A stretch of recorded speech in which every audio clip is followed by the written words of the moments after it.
This was no ordinary needle. It was a needle that could destroy the entire Earth. The next second, the needle pierced a car tire. Seeing this, the young man pulled it out, but as soon as he did, the tire started losing air. Then the whole car began to shrink and collapse like a deflated balloon. His newly bought used car was completely ruined.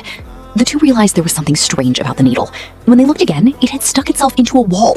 To find out what was happening, the young man pulled it out once more. Suddenly, the entire building started collapsing just like the car. Within seconds, the huge building turned into a giant deflated balloon.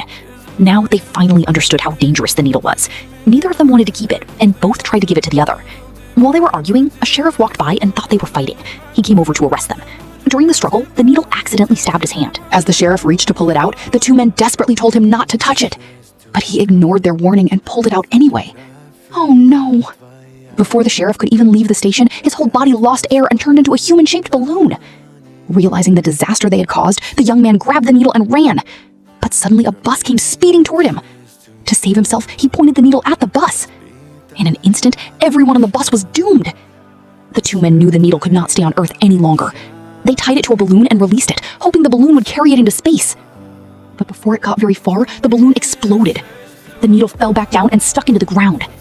At that moment, the sheriff was using an air pump to inflate himself again. He shouted that he would send them to jail for a very long time. Terrified, the two men grabbed the needle and ran. But then they heard a loud hissing sound behind them. When they turned around, they were horrified to see that the Earth itself was rapidly losing air. Buildings all around them began shaking and collapsing. The two realized it was over. With no way to stop it, they held each other tightly and waited for the end.